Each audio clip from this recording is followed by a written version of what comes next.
I have a lot of affection for the restaurant business. It's the only business that every day feels like it's the first day because the same crap happens. If you don't get that, you haven't been in the restaurant business. The thing that's fun, though, is that we have the opportunity to have a party every night, too. And that's why a lot of people want to be in the bar restaurant business. Sometimes people want to be in the bar business just so they can drink every night, but that's something that we have to worry about. But let me tell you some great things about what's happening now. Everything is easier in a lot of ways. The tech is, you get an idea for a piece of technology, and what used to take you months, you can do in an afternoon. I mean, stop to think about the app that you can download for this conference. 4 years ago, that would have taken a team of 20 people 6 months to put it up, put all the information in, all the other stuff.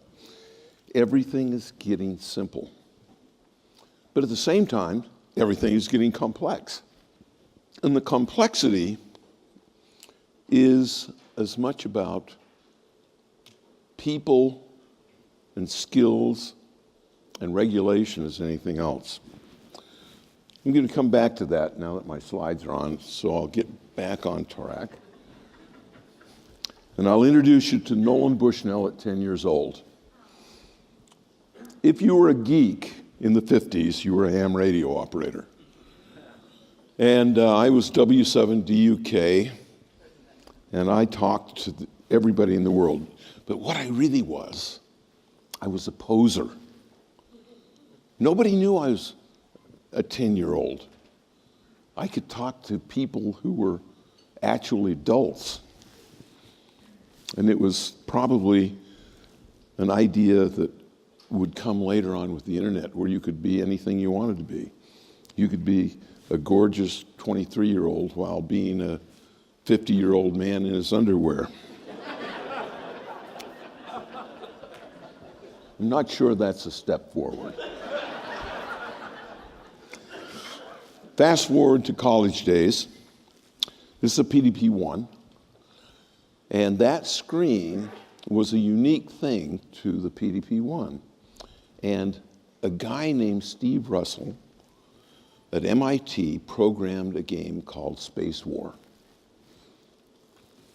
We had one, we actually didn't have a PDP-1 at the University of Utah, but we had a PDP-10 that could run the game. And I'd sneak into the lab late at night, we'd jimmy the locks, and we'd play all night. This wasn't good for my grades, but it was really great for later in my life. Little did I know. Because I worked summers at Lagoon, which is an amusement park just outside of Salt Lake City.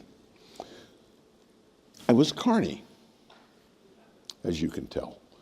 But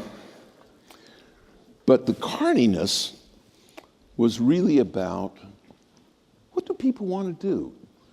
People, when they're at leisure, use a different part of their mind. Some people would say we have leisure insanity. But it's actually okay, because we can take advantage of that. We can provide fun and extract a whole bunch of money. That's the carny goal.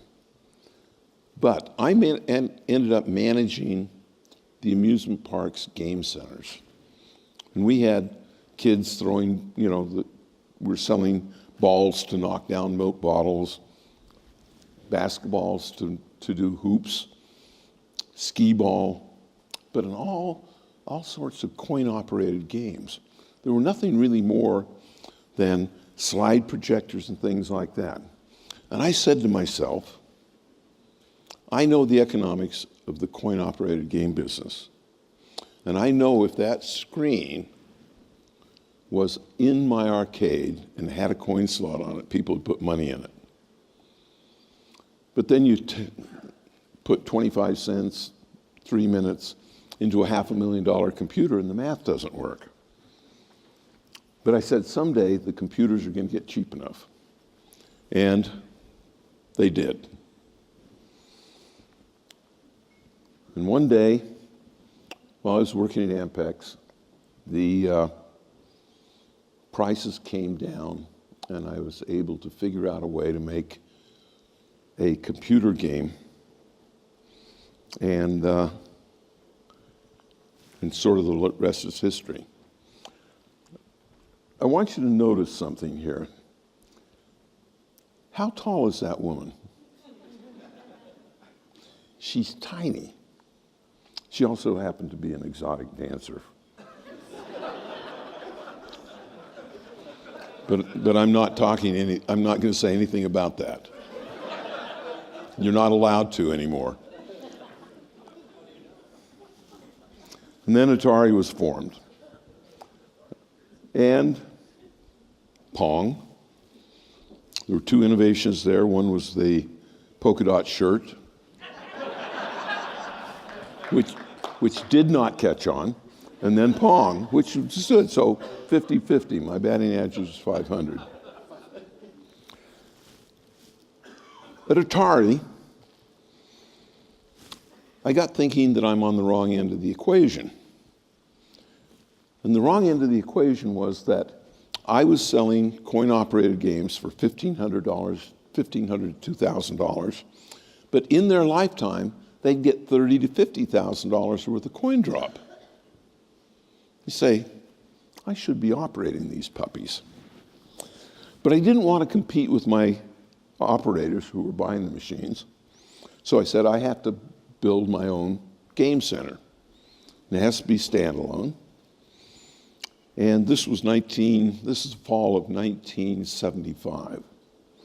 So I put a little team together at Atari. Did you know that Chuck E. Cheese was born inside Atari? It was.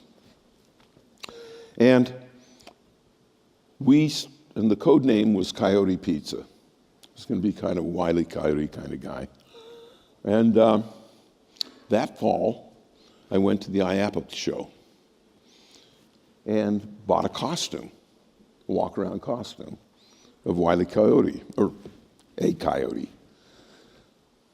And I took it, and I had it shipped back and told my guys, let's animate this guy, and he'll be the MC. And a couple of weeks later, I said, how's my coyote coming? They said, what coyote? That costume, it's a rat. And I said, how do you know? He says, it's got a big pink tail. And with characters, you can kind of overlay what you think they are into that because they're a caricature. And once I looked at it, at being told that it was a rat, sure enough, it was a rat. So I had a problem. But it was easy solved. I said, okay, it's not Coyote Pizza, it's Rick Rat's Pizza. My marketing guy said, no way. I said, this is a restaurant. You don't get health permits if you have rats. I said, well, can it be a rat, but we just sort of de-emphasize the ratness? I said, they said, well, I guess. And I said, okay, you figure out the name, but it has to be a happy name. And so a week later, they came back and all smiled, and they said, we've got a very happy name. It's a 3-smile name. I said, what? And they said, say Chuck E. Cheese without smiling 3 times. Chuck E. Cheese. They had it. And so that's how Chuck E. Cheese was named. And Coyote Pizza was taken away forever. But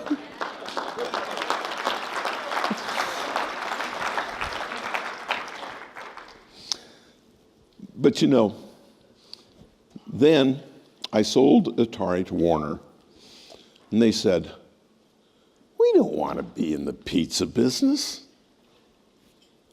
They said, "Sell it." I said, "Can I buy it?" He said, "Yes." Now, this is the best deal I ever got. All the technology, we had one store that was open that was doing about $500,000 of EBITDA a year. And they sold it to me for $500,000, 100,000 years for 5 years. Cash flow heaven. And the other part, Chuck E. Cheese was designed to give me 40% EBITDA at a store level. And how we did that is we had cheap pizza. There were those who would say it was crappy pizza, but we never listened to them. We didn't have table service. We had a lot of things that were just, quite frankly, cheap. And we had 25 to 35% of our revenue in games, which had the cost of goods of about 5%. You can make a lot of money. You can make a lot of cash flow. And the very first Chuck E. Cheese's cost to open about $600,000 because we didn't do a lot of stuff. Of course, escalations went along. And then to tell you how things happen without planning, I hadn't even thought of franchising until a guy showed up and says, "I want to franchise this." He says, "But I'm not going to pay a penny more for the animals than $125,000. The animals at the time were costing me about 20 grand. So I said, "How did you know how much I was going to charge?"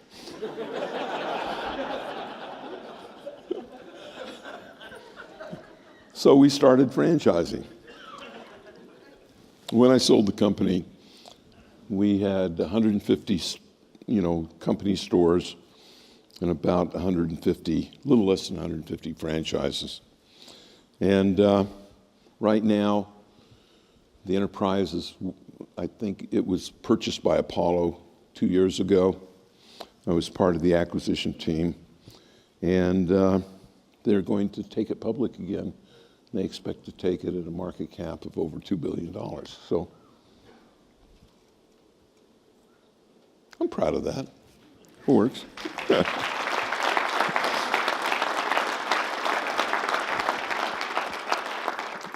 This is a picture of me when I was dyeing my gray hair dark. The Chuck E. Cheese players, you got to admit they are really ugly. And they scared little kids, which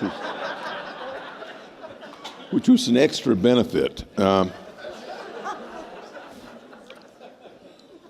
I could tell you stories of Chuck E. Cheese, but I won't. Let me get on to something a little more.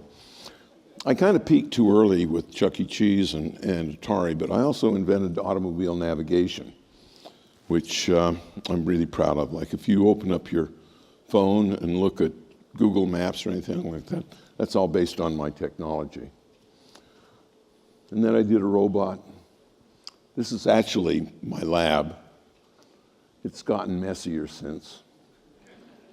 But I did a robot, lost a lot of money on that puppy. Should never have done it, but you got to keep going. And I hired Wozniak and Jobs. Actually, I never hired Wozniak. Wozniak is a true savant. And Jobs worked for me. And I put him, he was he was going to get fired because he was kind of irascible and some other things. But so I put him on the night shift. And it turned out to be brilliant because Wozniak was working at Hewlett-Packard at the time, and he would come over and work with Jobs at night. So I'd essentially hired two Steves for the price of one. And they did the game of Breakout for me, for a long story. And this was this is the game that actually launched the video game business in Japan, because you needed a good single-player game in Japan. And this was the one. I was offered 1/3 of Apple Computer for $50,000, and I turned it down. I've subsequently regretted that, but I just wanted to let you know that I've done some really stupid things. Anyway, the next restaurant chain I did was called U-Wink. And it was at a time when computer technology was just getting to be really cool. And what I wanted to do was, Chuck E. Cheese did a really, really good job at 2 to 10, 2-year-old to 10-year-old. At 12, kids said, no, that's a baby place. How do you compete with that? So I decided there needed to be a restaurant chain that could have a lot of the fun of Chuck E. Cheese, but that could capture, 11, 12, 13, 14, 15, 16. At 17, kids will not go out to dinner with their parents, in general. But up until driver's license time, you kind of got them, and you can put a family together. And so U-Wink was about at the table ordering, at the table playing, and at the table modifying. Let me show you a little bit. And it was really based on the technology of give people what they want when they want it, and don't spend a lot of labor doing it. Speed, fun, accuracy, community. Why? Fun night out. Not just the order, but modifications. And we had one screen for every 2 seats, at the table sign-in, at the table checkout. One runner can handle 12 plus tables. They were just delivering the food, not taking the order. And then we'd have game fun. And we'd have game, almost every hour we'd have a game in which the whole restaurant was competing with each other. It was hilarious. We had them packed in there. It was just really fun, except for one thing. The technology was crap. It would break. The internet was just kind of getting good. And you'd get a whole restaurant full of people on a Saturday night, and the net would go down. And you'd have to, it was hard to say, hey, I'm sorry, the net came down, but you still got your food. Why do you need a refund? And anyway, this is kind of what it looked like. These were our terminals. We ordered. You could order your food, then you could make modifications. If you won, you turned the corner on here. Some people thought it was a bit of a Rube Goldberg. You could order drinks and wine. And here's something that was really good. Because you could order the second glass of wine, the second cocktail, without calling a waitress over, we regularly had second orders that are 15 to 25% higher than if we had table service. We had all kinds of ways of making sound, had games that you could play, credits. These are some of the games. You could win prizes, you could win tickets.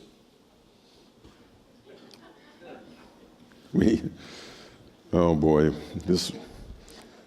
here's something you don't want to try. After 10 o'clock, we thought it'd be fun to have truth or dare. Talk about a good way to lose your license.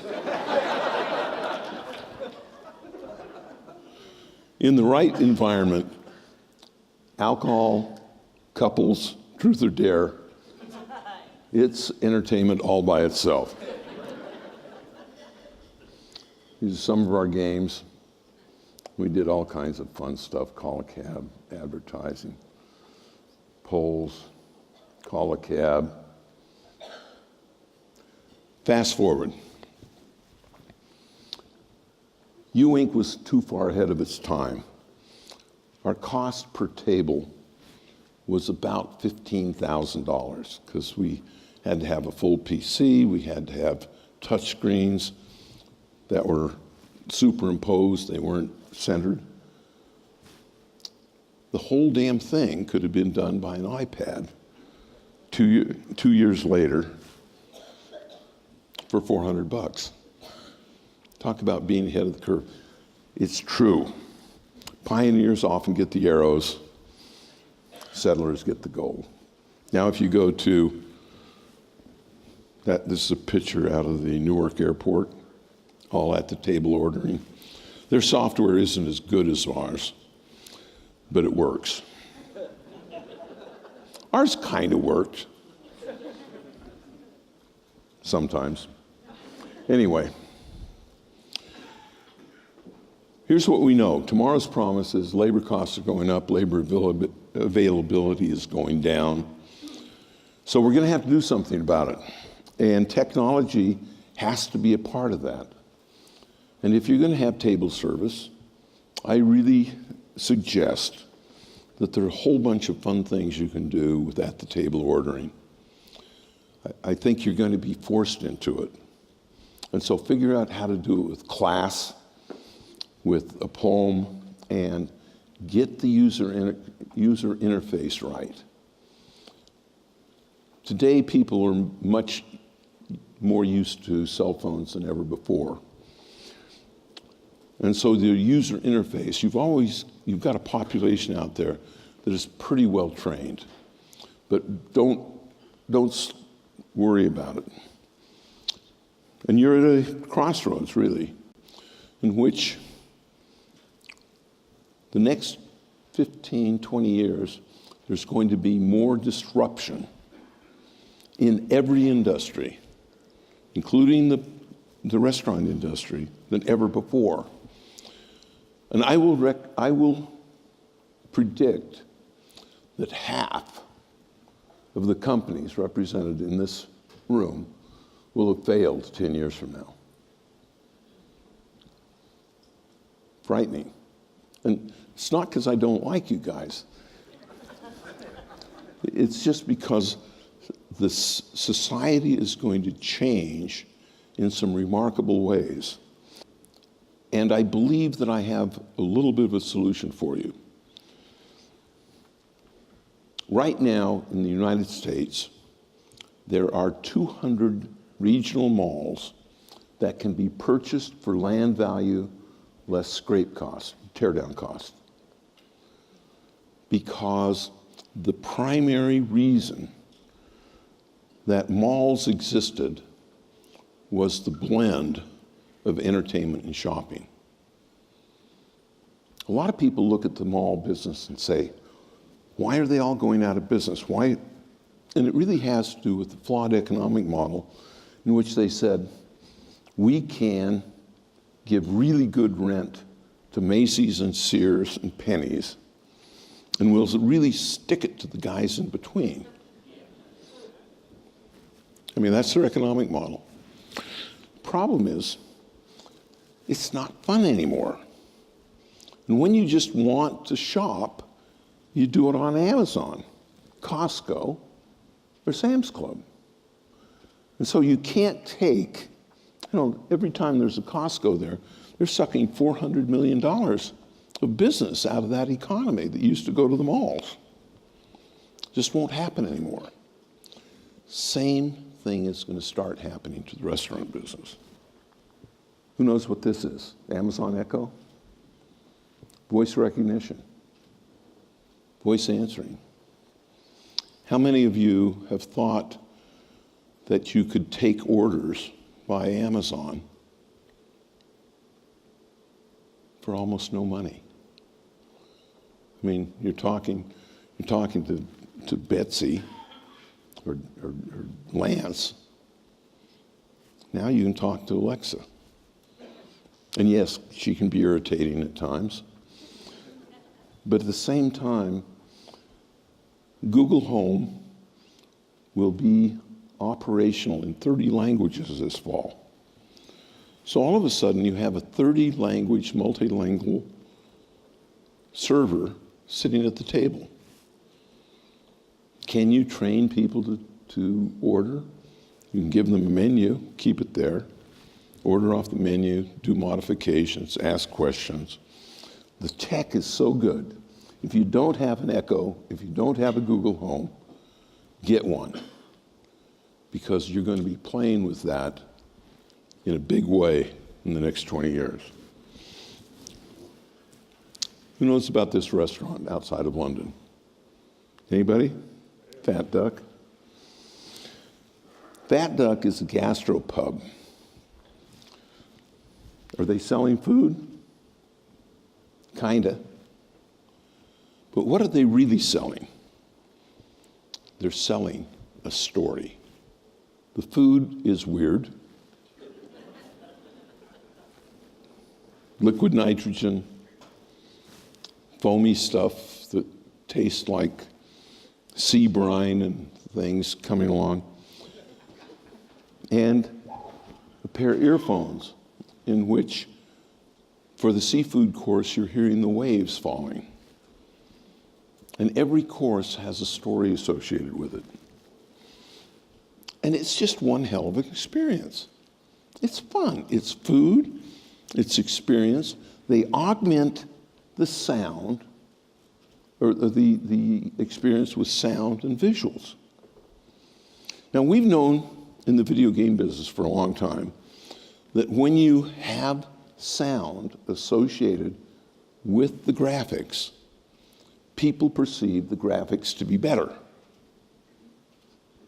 I believe, and I've done no testing on this, that when you have a story along with the food is going to taste better.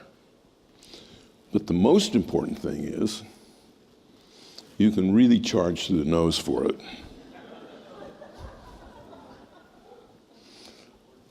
This is a real thing. There were 4 of us. This is in pounds. So all of a sudden, yeah, they got VAT and other European nonsense, but the 4 tasting menus, and yeah, we had some good wine. In fact, it was really good wine. And but all of a sudden, we're talking $400, $500 a person for really small portions and a good story. A good story is really cheap to produce. So if I were going to get into the restaurant business today, I would go into a story restaurant.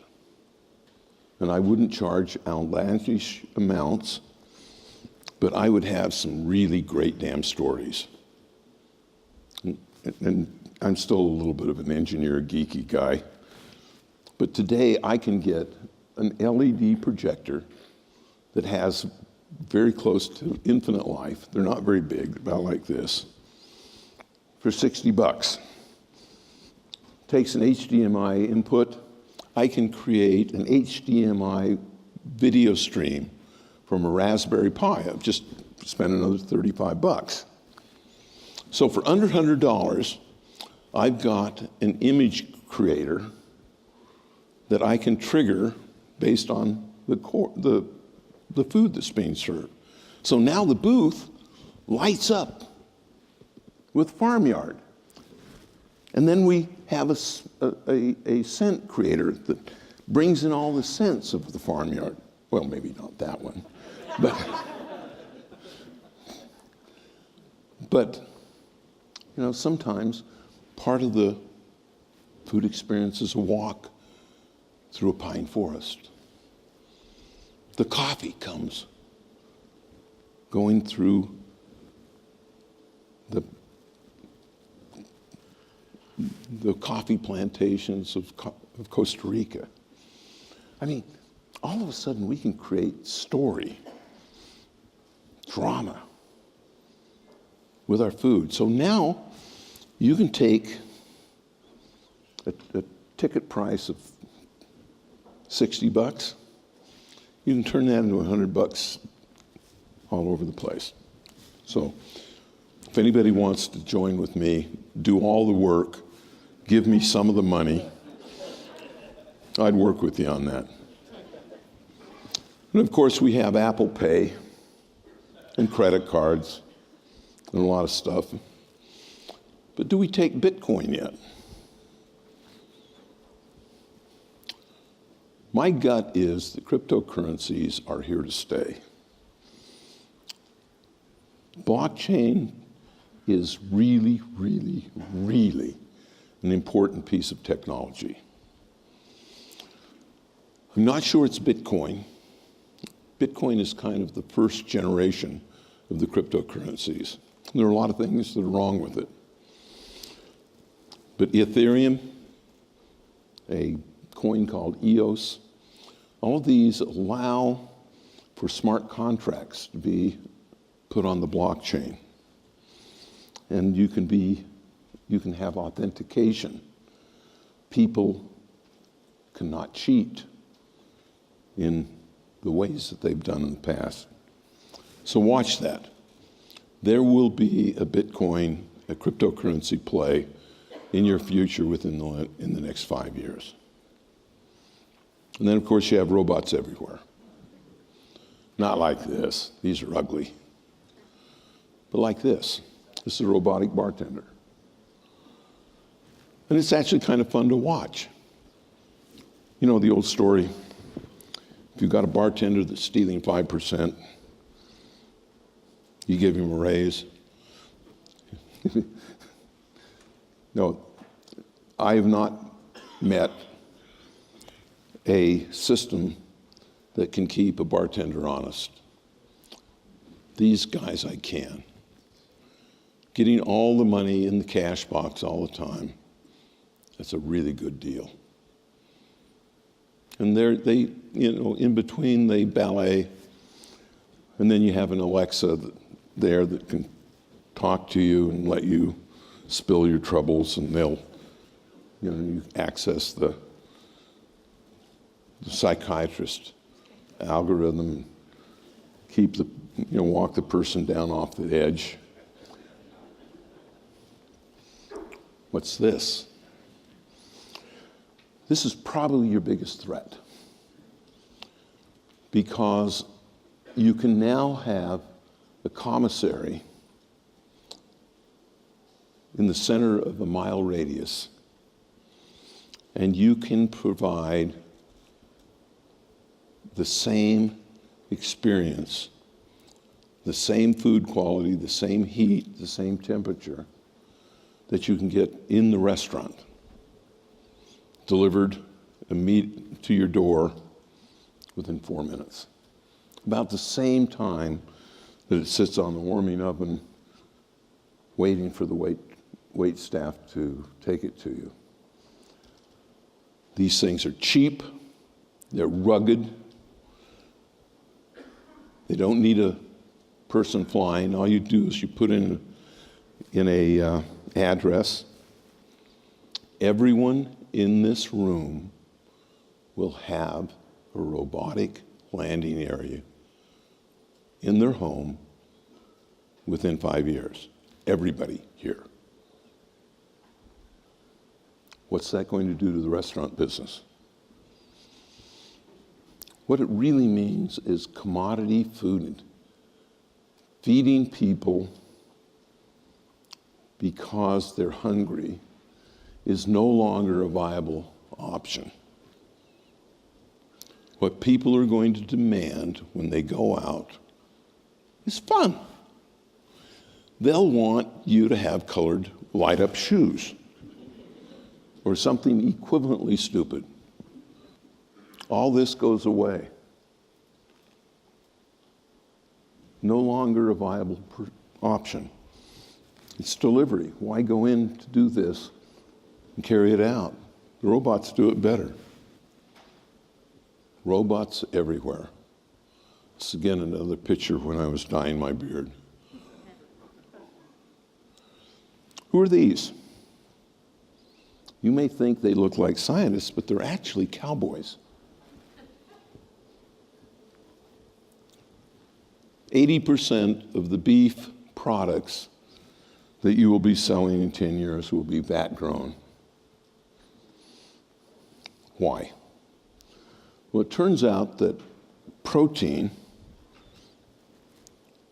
grown in a vat is cheaper. And has anybody heard somebody say they want free-range beef? I only eat animals that I've named. Maybe I live in California and I'm right up to here with that crap, but it's going to get worse. And it's really about, barnyards are pretty gross places. And when you're growing beef, yeah, there's a certain amount of sickness. And so, yeah, do you want to use a certain amount of antibiotics? Yeah. When you're growing beef in a sterile environment, you can actually control every foreign particle coming into it. The only thing that the beef, that I don't think they'll have solved in 10 years, will be the striations. Like the beef that you'll be getting out of the vats will be primarily hamburger. Beef molecules compressed and aggregated. It'll have the texture of hamburger, it'll have the taste of hamburger, and it'll all be good. Okay. Some of it will be based on termites. Turns out that the most efficient converter of plant life, essentially stored sunlight, into protein is a termite. And termites will be able to be processed into anything you want. Tastes like chicken. And once people get past the idea, I've actually had some very interesting meals based on termites. There's a delicacy in Mexico City that's based on ant eggs. It's like risotto with little chunks of protein. It's really great. My wife doesn't want to try it, but that's her problem. Now you say, why do self-driving cars affect the food business? And the answer is that all of a sudden, you can go out to a restaurant, you can get totally hammered and still get home without getting arrested. I expect that alcohol sales will increase 15 to 20% when you get 30% of the cars self-driving. But then there's more. I believe that the minute you have self-driving cars, you lose the need to be on a road. You say, well, of course you've got to have a road. I said, no, you need a tunnel. I believe that most of the cities will become traffic-free and that all the traffic will be in tunnels under the street, which means that all of the cities become what I call gardened. Think about how much better it'd be if all of a sudden you didn't see a car, that everything was green, everything was wonderful. Your restaurant now just sort of flows outside of your location and into the street. I just love that.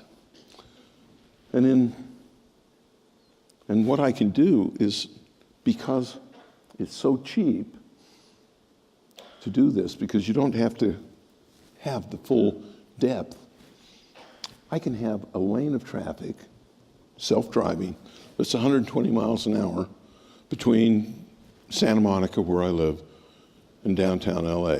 I can get there in 7 minutes. I really like that. And then your cities become gardened and quiet and beautiful. Have you ever noticed most of the pictures of the future, you don't see traffic. If you do, it's some kind of weird flying thing. This is the world we can live in. I mean, we've all marveled at the cafe culture in Europe. And we struggle with that here. But it will be an increasing part, because it will be that ambiance of this quiet world in which we can have this blend. And then we have the Hyperloop. Right now there's a Hyperloop being built between Abu Dhabi and Dubai, and it will be operational in a year and a half. In my lifetime, and I'm getting up there, I believe that I'm going to be able to go from LA to San Francisco in somewhere around 20 minutes in a Hyperloop. Because once you have a tube that's evacuated, the speed of sound is no longer an issue. You accelerate at 1.5 Gs halfway and decelerate at 1.5 Gs the other way. It's comfortable, it's fast, efficient. You can go to San Francisco for lunch and be back in time for tea. Anyway, that's the world I want to live in. But there's the devil. In 1821, a guy named Ned Ludd was a weaver, and he got fired. And that night, he and his friends took axes and sledgehammers and broke the jacquard loom that had replaced him, and started the Luddites, which were the anti-technology foes. And in the UK, there were more soldiers deployed to fight the Luddites than were used to fight Napoleon in the Napoleonic Wars at the same time. But fight them he did. But that was a decision that was made in England. A different decision was made in India. In India, they decided to outlaw the automated loom. And the result of that is that the UK became an industrial power, and the population of India was locked into wages that had to compete with the automation, and it kept them dirt poor for over 100 years. We're going to be facing that. The space of technology is going to displace many, many, many, many workers. And if any of you believe that the robotic trucks that will replace Teamsters, that the Teamsters are going to go quietly into the night, you're crazy. They will use every political, thuggish tactic you can to stop this technology deployment. And I can guarantee you that the politician who tries to save jobs at the expense of the consumer will condemn the society to a second-tier society. This is a war that you guys are all going to have to take part in because it's real and it's pernicious. Because Ned Ludd could have just walked across the street. Instead of being a weaver, he could have gotten involved in building the most successful train system using steam power, just like the Jacquard loom did. But now they were building this railroad system that was truly a forward-stating thing. I want to live in the future. I want to have this capability, this wonderful world that we live in. I just want it to get better. We need to have better transportation. We need to have better education. We need to have better everything. And technology is going to give us that if we can just get stupid government out of the way. And I'd like to make some statements about California right now, but none of them would be good. I can remember when I first saw Bambi, and Thumper said, "My mommy told me that if you can't say something nice, don't say anything at all."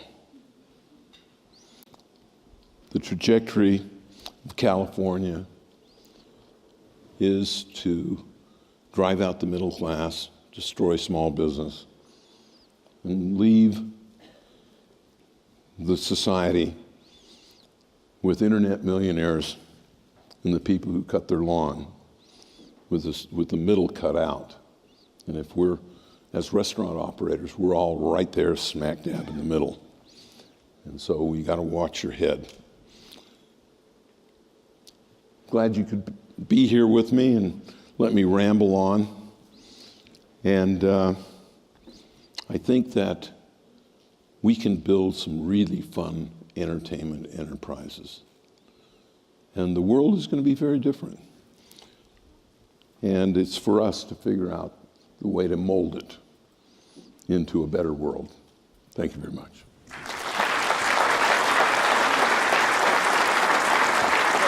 I'll do for a few questions. Sure. Thank you so much, Nolan. Can you guys hear the mic? We have time for a few questions, and I have one for you, because you just said 5 years we're all going to have a drone landing area. 5 years seems a bit aggressive. What am I missing out on? Pizza. You like that? Questions? Come down there to the microphone. I'll just green for accepting all the questions. Sweet shoes. So what's a daily habit that you have that you think's contributed to your success, or just anything that you do regularly that's contributed to your success? Oh boy.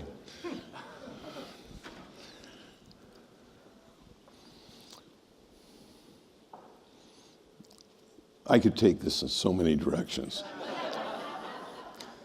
My kids all think that I am a gregarious hermit. And I have a lab that is purposefully chaotic to keep my wife out. And I really like my time all by myself. And I love to work on random things from about 7 to 11:30 or 10:30. And then I start making calls and acting like a human being. But up until then, I'm a pretty isolated person. And I always have a book that I'm writing. And I have a bad habit of doing what I call deep dives on things. I get curious about things. I start asking questions, and then I write a white paper about it. And there's something that is really interesting about doing a white paper. It forces you to organize your thoughts a little bit. And then, like, I have a whole file of these crazy things. And I find that over a year, my mind, my attitudes change. And I go back and I modify and fix. And so they're kind of living documents. And then I'm always interested in micro business plans. Like, I get an idea, and I sort of dive into it as though I'm going to do a startup. And I write a little business plan. And I try to figure out how much it's going to cost, how much I think I can charge for it, what kind of people I'm going to encourage there, what's my customer acquisition cost, what's my, in a restaurant, what's my food cost, and it becomes a small business plan. Then I put it on the shelf to marinate. Why do I do that? Well, it turns out that a lot of times, if you have one idea, you have one time. Now may not be the right thing. Too many times when I look at companies that have been marginal or a failure, like Ewing, I was pushing the technology. The technology wasn't robust. The technology was not easy. Everything that we were doing then was hard. Whereas if I'd just waited 2 years, everything would have been easy. And so it's much easier to wait those 2 years if you have other things that occupy you. So right now I've got about 12, 13 companies in my marination space. And I just shook one of them off 2 weeks ago because a friend of mine said, hey, I'm thinking of moving my job. I'm trying to figure out something to do. And I said, boy, I think I've got something for you that really matches your skills. So I take the business plan, this person, slap them together. He does all the work. I get all the credit. It works. Anyway. No, I don't get all the credit. I'm just joking with you. But all of a sudden, I'm in this business curation phase of my life. Because you know how you do liberation technology sometimes and you say, I'm never going to be a CEO again. It's just too damn hard. I mean, anybody who's a CEO here, God bless you, but it's too hard. You gotta work it 24/7.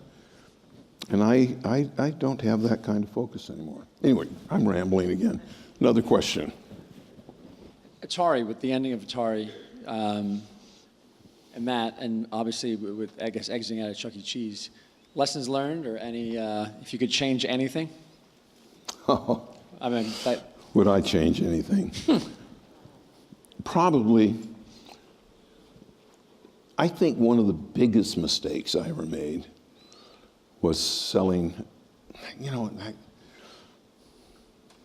here's the problem.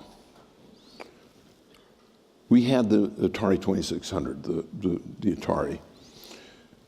And what a lot of people don't realize is Atari was funded by $250 from myself and my partner. So we never had any capital. We later on raised a little bit of VC, but it was really a tiny amount for the size of the company we'd gotten to.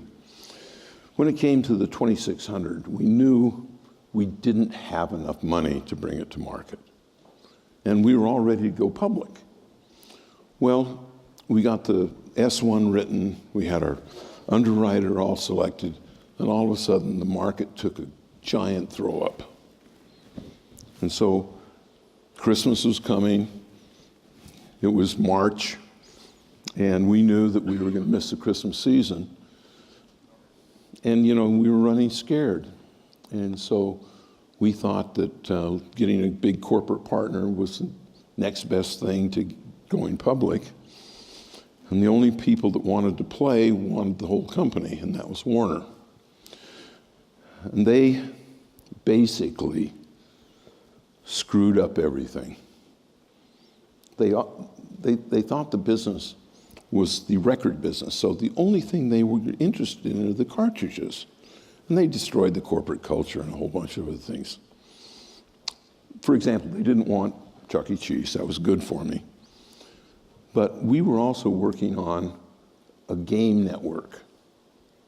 And I actually believe that had Atari completed the game playing network over telephone lines, that it would have morphed into the internet, and Atari would have owned the internet.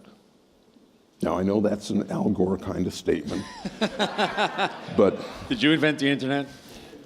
What's that? I said you invented the internet. I could have. Well, no, actually, here's something that I have documented in my lab books. The IP stack that I developed was identical to the IP stack for the internet, except for 4 bits. I mean, they thought that there were going to be more internet users than I thought there were going to be game players. So I didn't have as big an address space. That's the only difference. Wow. Amazing. So there, Al Gore. Anyway. Any other? Yeah, we got one more over here. You can choose the age group, graduating high school student or college student. What's the #1 skill you would tell them to learn? I have 8 kids. Some people think that's excessive. 5 boys, 3 girls. And our family ethic was do. I was really good at TV shaming. You know, if one of my kids were watching a TV show, I would just kind of say, oh, trying to lower your IQ? And the most important thing that you can teach kids is go big or go home. Don't settle.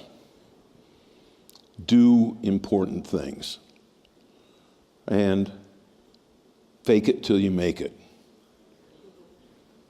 I never had a job for which I was qualified. But my theory was I could figure it out before anybody knew.